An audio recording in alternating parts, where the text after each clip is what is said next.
Bonjour à tous, je vous fais une petite capsule rapide sur le transfert thermique conducto-convectif.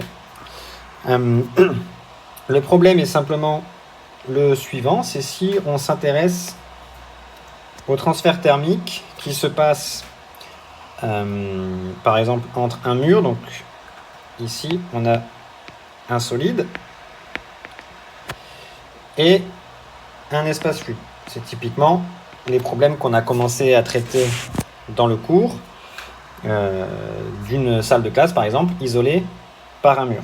Alors, à l'intérieur du fluide, il y a des grands mouvements de convection, c'est-à-dire que le fluide se déplace naturellement si jamais il y a des écarts de température. Et cette convection, elle a pour conséquence de rendre la température uniforme dans le fluide. C'est pour ça qu'en général, dans tous les problèmes que l'on traite, on considère que la température est uniforme dans la pièce que l'on cherche à isoler. Et dans le mur, le transfert thermique, le flux thermique, eh bien, on peut le décrire, si jamais on est en régime permanent, par l'analogie avec la conduction électrique, et on dit que le flux, c'est égal à la différence de température à travers le mur sur la résistance thermique. Eh bien, il s'avère que dans ces conditions en régime permanent, on observe expérimentalement qu'en fait, on a une petite couche de fluide immobile à l'interface entre le mur et le fluide. Et cette couche, elle correspond, en gros, à la couche limite dont on a déjà parlé en mécanique des fluides.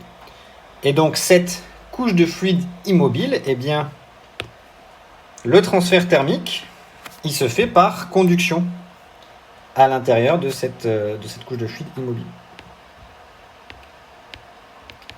C'est pour ça qu'on qualifie ce transfert thermique de conducto-convectif, puisqu'on a de la conduction à l'intérieur de la couche de fluide immobile et de la convection dans le fluide qui est dans le reste de la pièce.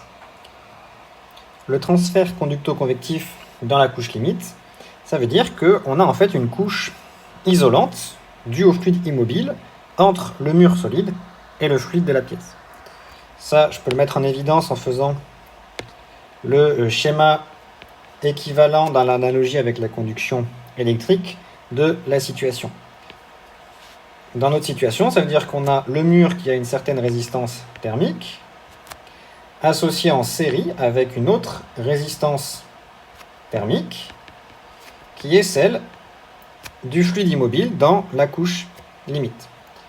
Et ces deux résistances en série, elles sont branchées entre la température extérieure, complètement à la gauche du mur, et la température intérieure, qui est la température uniforme dans le fluide. Et donc c'est typiquement ce genre de problème où la continuité du flux permettrait de déterminer la température T2 entre la surface du mur et le fluide immobile. On le déterminerait par la continuité de phi, la température T2 ici, au niveau de la paroi. Voilà. Et comment est-ce qu'on va écrire la résistance thermique du fluide? Eh bien, cette résistance thermique, on va l'obtenir avec la loi de Newton.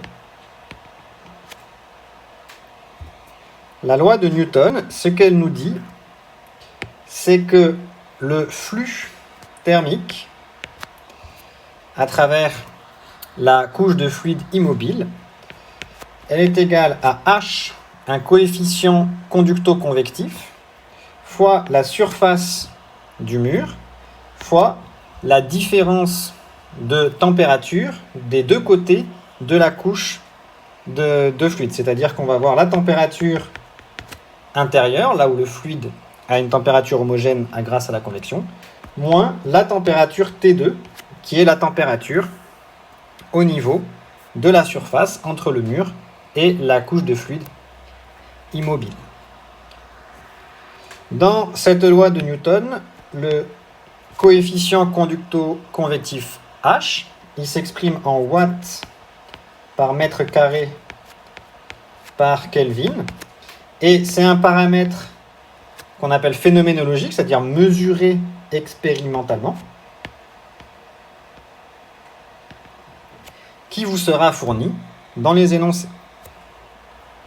Et regardez, ce flux, on peut bien l'écrire d'une forme delta T sur la résistance thermique de la couche de fluide, simplement en définissant delta T comme la différence de température qu'on a ici dans la loi de Newton, et la résistance thermique de la couche de fluide comme 1 sur HS.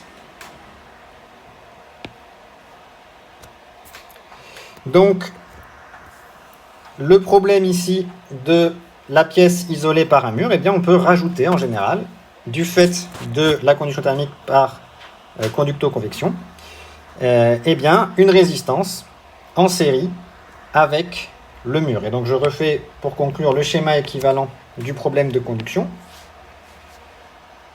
On va avoir la résistance thermique du mur dont on connaissait déjà l'expression, en série avec la résistance thermique du fluide immobile dont on vient de donner l'expression.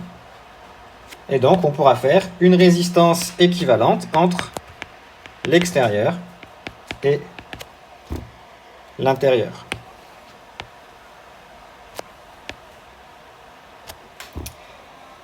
Et voilà pour la conducto-convection. À bientôt.